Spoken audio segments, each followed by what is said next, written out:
Nous sommes en présence de M. Abdel Tamouafo, promoteur de l'Institut Jardin d'Afrique et aquaculteur, éleveur de plusieurs autres espèces. M. Abdel Tamouafo nous reçoit aujourd'hui dans le cadre spécifique, on va dire, de l'élevage de la carpe grise et de la carpe rouge. M. Abdel, bonjour et merci de nous recevoir. Merci, bonjour et bienvenue dans notre site de production du Parcours Vita. Alors, M. Abdel, nous nous trouvons dans un site où nous voyons plein de cages, où nous voyons de la coloration dans l'eau. Nous ne savons pas si ce sont des poissons ou bien. Parlez-nous humblement de ce site.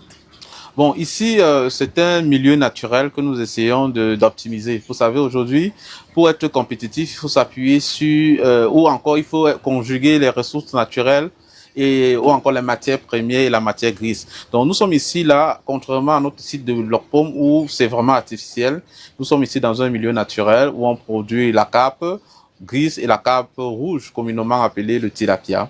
Donc, ici, comme vous constatez, on n'a pas d'aérateur comparé à Locpom où il y avait des aérateurs. Ici, tout est naturel et l'objectif, c'est avoir les coûts de production les plus moins chers pour augmenter les couches de consommation. Alors, Monsieur Abdel, pourquoi la carpe? Bon, la carpe déjà parce que c'est l'un des poissons les plus consommés au Cameroun ou dans le monde. Vous savez, avec le poisson ou avec la carpe, il n'y a pas de frontière contrairement au poisson silure. Donc, nous, on vise la carpe parce que nous sommes ambitieux et on s'est dit qu'on ne peut pas passer à côté d'un marché aussi juteux qu'est le marché de la carpe. Et pourtant, nous avons des cours d'eau naturels ici qui peuvent nous aider dans ce sens-là. Vous avez bien fait de parler de spécificités. Quelles sont les spécificités normalement de l'élevage de la carpe comparé à d'autres poissons? Bon, quand on parle de d'autres poissons, il faut d'abord spécifier. Lorsqu'il s'agit de la pisciculture, nous avons deux types de pisciculture. Nous avons la pisciculture continentale et la pisciculture maritime.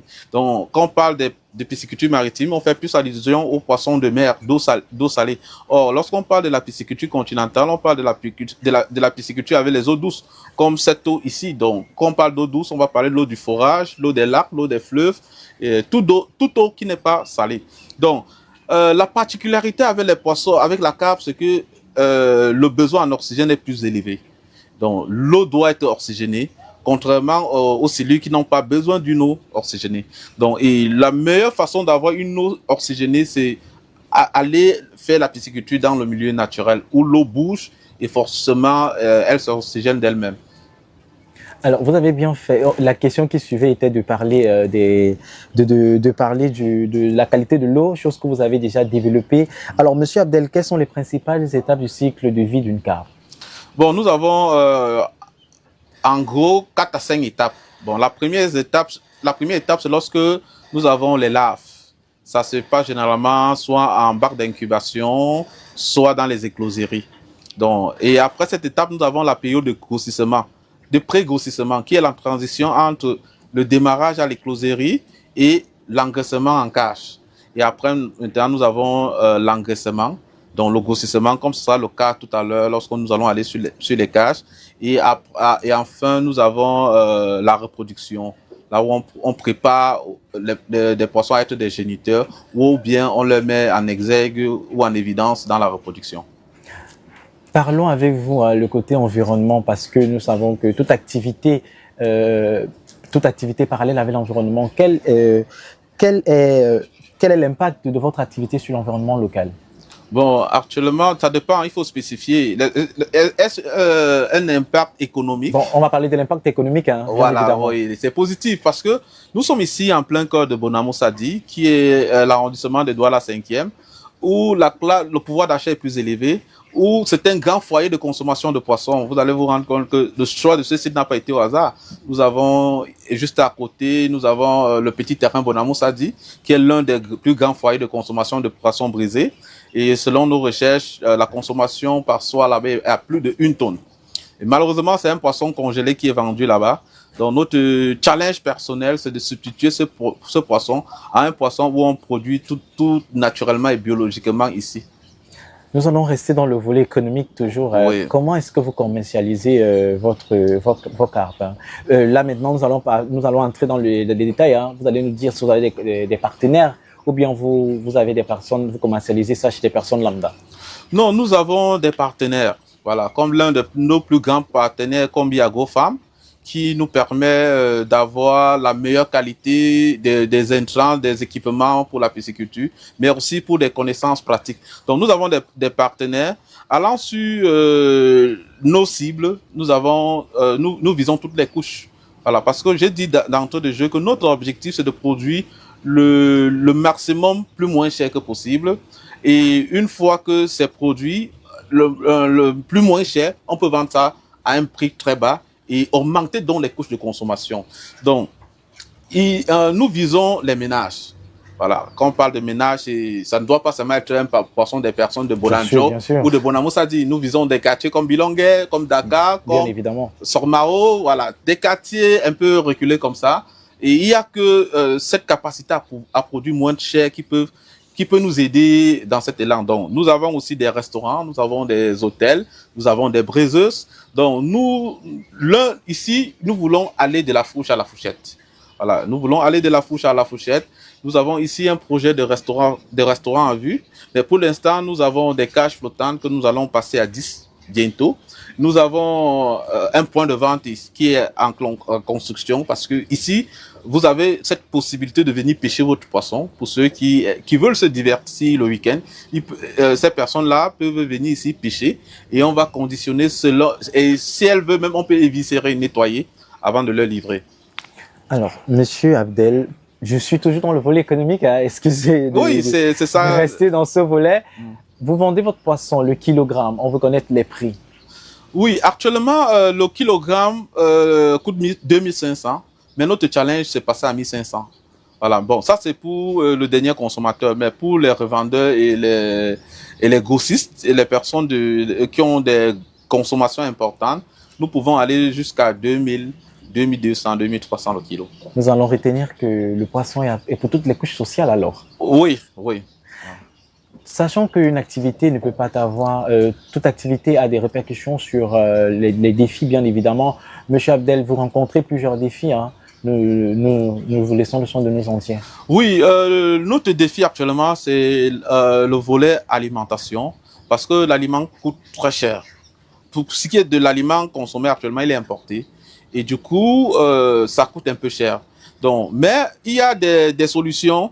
Nous produisons, par exemple, déjà les asticots. Ça concourt toujours à réduire les coûts de production, mais la réalité est là. L'aliment, c'est le meilleur défi. Et on s'est donc dit que si on veut produire à moins de coûts, il faut que nous ayons 1 kilo d'aliments à 800. C'est notre challenge. Et comme je disais, notre partenaire comme BioAgroFarm est dans cet élan-là. Mais aussi, nous avons notre partenaire qui est l'État, qui a mis à notre disposition des moyens de bénéficier de certaines exonérations de taxes de douane sur l'importation de tout ce qui concerne les produits piscicoles. Donc, nous espérons que, puisque le dossier a été déjà introduit, nous espérons que dans cet élan, l'État va vraiment tenir sa parole et que l'État va nous aider. Parce que si nous avons le kilogramme d'aliments à 800 à 700 francs, on aura gagné notre combat. Donc, si le coût de production est moins cher, forcément, tout le monde va bien s'alimenter et tout le monde sera gagnant. Notre objectif n'est pas de faire des grosses marges par kilo de poisson ou par tonne de sortie, mais c'est de mettre à la disposition du Camerounais ou de l'Africain, parce que nous avons des prétentions d'exportation, un produit de qualité à un prix accessible pour tout le monde, pour toutes les couches sociales. Alors, Monsieur Abdel, nous pouvons constater dans ce site qu'il y a plusieurs oiseaux qui rôdent. On en a un qui a le surnom de Martin Pêcheur. Oui. Y a-t-il pas un qui vous dérange? Oui, nous avons rencontré ces problèmes-là, mais vous allez, quand on va monter sur les barques tout à l'heure, vous allez constater que nous avons mis 2 couches de filets anti-prédateurs. Ça, c'est pour lutter contre les Martins Pêcheurs. Mais à la lancée de cette production, nous avons eu des très gros problèmes parce que c'était des prédateurs que nous avons sous-estimés. Mais chemin faisant, on s'est rendu compte que c'était des prédateurs à prendre très au sérieux. Merci, mais nous ne saurons sortir de cet entretien sans toutefois vous donner la parole en donnant des conseils à ces jeunes qui aimeraient se lancer dans l'élevage de l'aquaculture, hein, plus précisément de la carpe. Bon, moi, je vais dire aux jeunes que il faut oser. Voilà. Moi, particulièrement, j'ai pas peur de me tromper, j'ai pas peur d'échouer et je n'ai pas peur de recommencer. Lorsque on est dans cette dynamique-là, prendre des risques devient une conséquence normale. Donc, il ne faut pas que les jeunes voient où nous sommes aujourd'hui, mais ils se demandent où nous avons commencé. C'est le message le plus important. Après cet échange avec Monsieur Abdel, nous allons passer à la phase technique. Nous allons vous montrer comment est-ce que on compose l'alimentation des carpes. Peut-être avec cette expérience, vous pourriez vous-même vous plonger dans ce monde.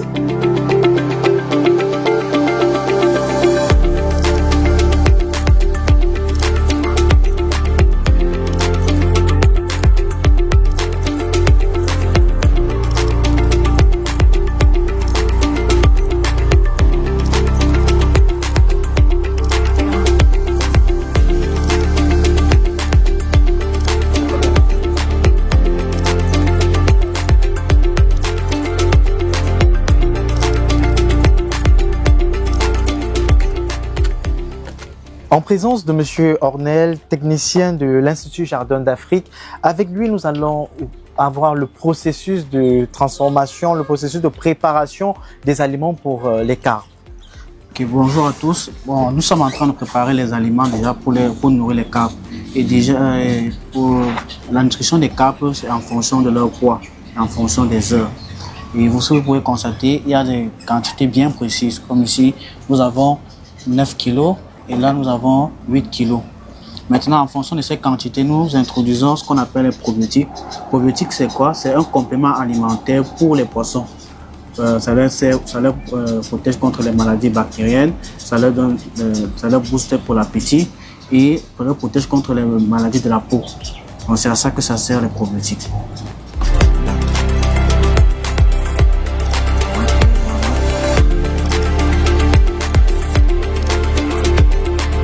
Nous avons des quantités bien précises que nous introduisons à l'intérieur.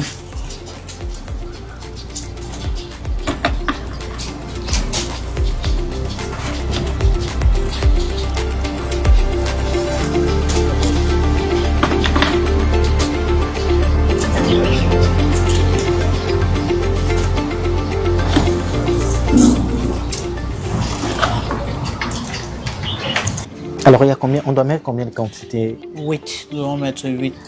8 seringues dedans. Oui, 8 seringues de 10 ml. Donc ça veut dire que pour 1 kg, nous avons 10 ml de probiotiques. Donc ça veut dire que pour 8 kg, nous avons 80 ml de probiotiques.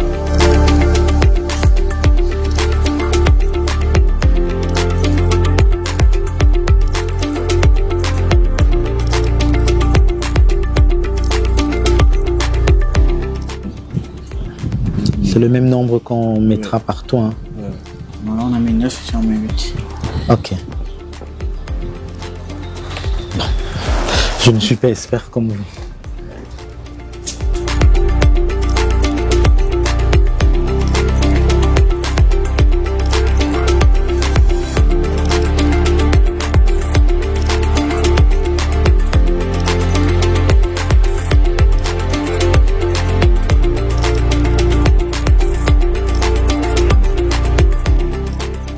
Dès qu'on met le probiotique, on mélange et toujours effectuer cela 30 minutes avant la nutrition des poissons. Pour le produit s'imprègne bien des médicaments.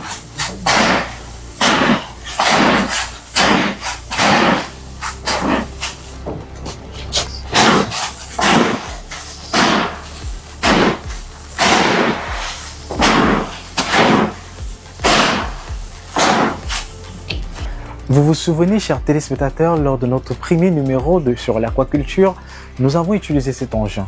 Il se nomme l'oxymètre. Il a un rôle crucial dans l'aquaculture, celui de mesurer la température et l'oxygène. Comme je le dirais, c'est un incontournable dans le domaine de l'aquaculture. Alors, monsieur, comment se passe le mode d'alimentation? Quand on va parler d'alimentation, on parle bien évidemment comment est-ce que vous nourrissez vos carpes? Déjà, pour nourrir les carpes, on les nourrit en fonction de leur poids, en fonction de leur biomasse. Maintenant, de deux, on ne nourrit pas à n'importe quel moment ou à n'importe quelle heure. Parce que les heures doivent coïncider avec la température propice. Maintenant, les heures, nous avons 10 heures, nous avons 12 heures, nous avons 15 heures. Pourquoi ces heures? Parce que ce sont des heures auxquelles nous avons la plus haute température, ce qui permet une bonne assimilation des aliments. Maintenant, hormis de la température, nous avons aussi un bon taux d'oxygène. ce qui permet aux poissons de pouvoir consommer et pouvoir se mouvoir aisément dans l'eau. Après ces heures-là, ce n'est pas conseillé de nourrir ces poissons parce qu'ils n'auront pas une très bonne assimilation, ils ne pourront pas convertir l'aliment au même rythme que si vous nourrissez aux heures précises. Alors, je pense qu'avec vous, nous allons passer au processus de nutrition. Hein.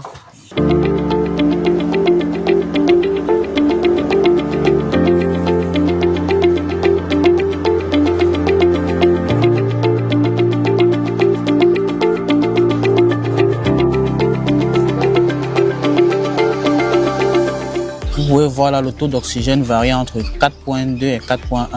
Donc ça veut dire que c'est bon parce que la marge idéale serait de 3 à 9 grammes par litre, milligrammes par litre.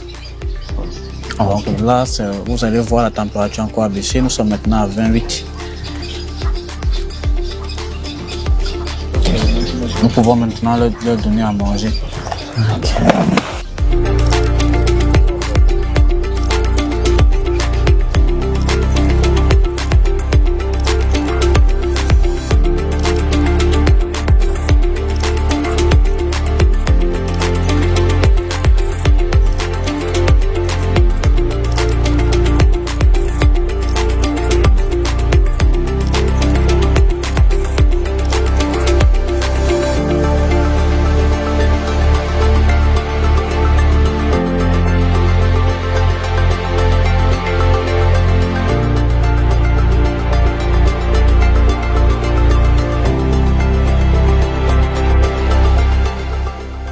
Alors, expliquez-moi, quand il y a des rejets, des saletés qui montent là, comment ça se passe? Vous retirez ou bien vous attendez quand ils finissent de manger, ils descendent là-bas? Parce que là, je me rappelle du premier tournage avec M. Abdel, il m'avait expliqué que quand ils finissent de manger, il y a certains qui rejettent la saleté.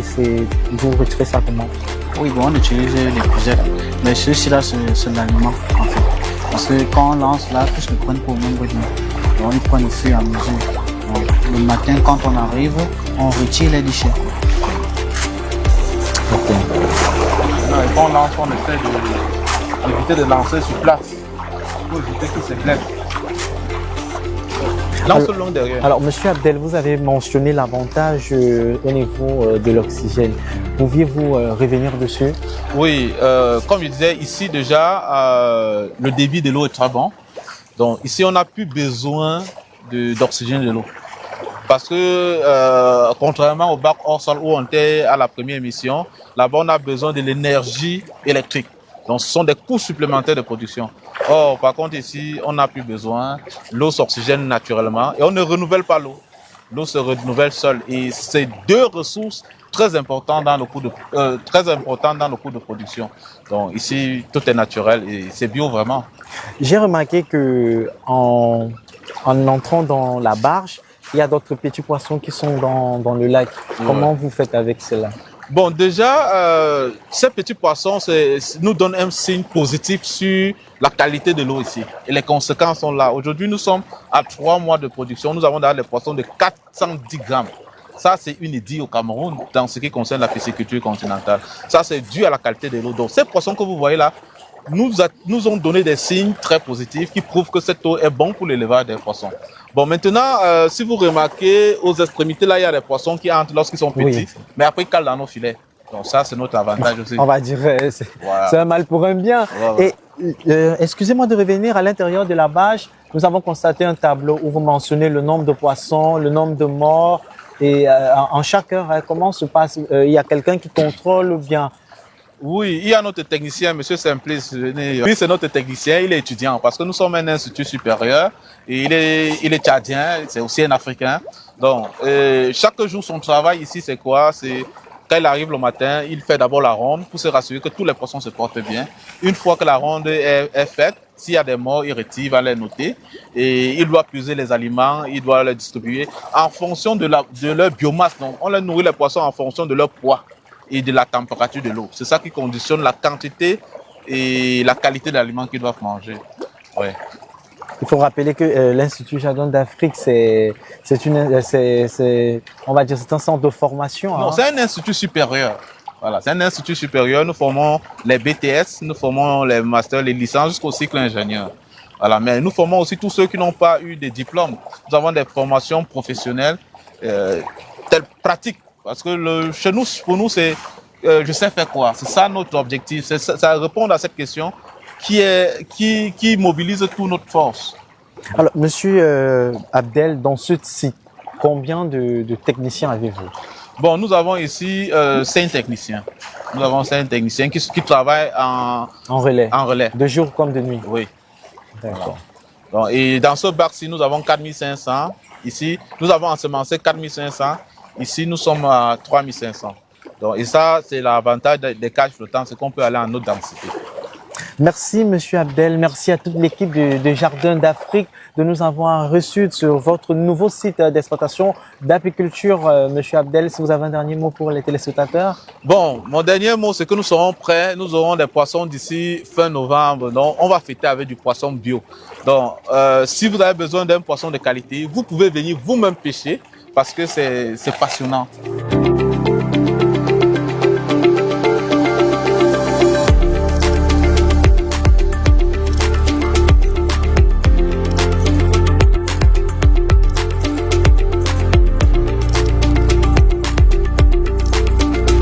Merci chers téléspectateurs d'avoir suivi ce numéro de votre émission Agribusiness dédiée à l'aquaculture, tout en espérant que vous avez aimé cette balade, hein, on va dire, cette balade dans le monde de la carpe. Retrouvez nos différentes émissions sur nos plateformes ou bien en scannant le code QR qui s'affiche au bas de votre écran. D'ici là, portez-vous bien, à très bientôt.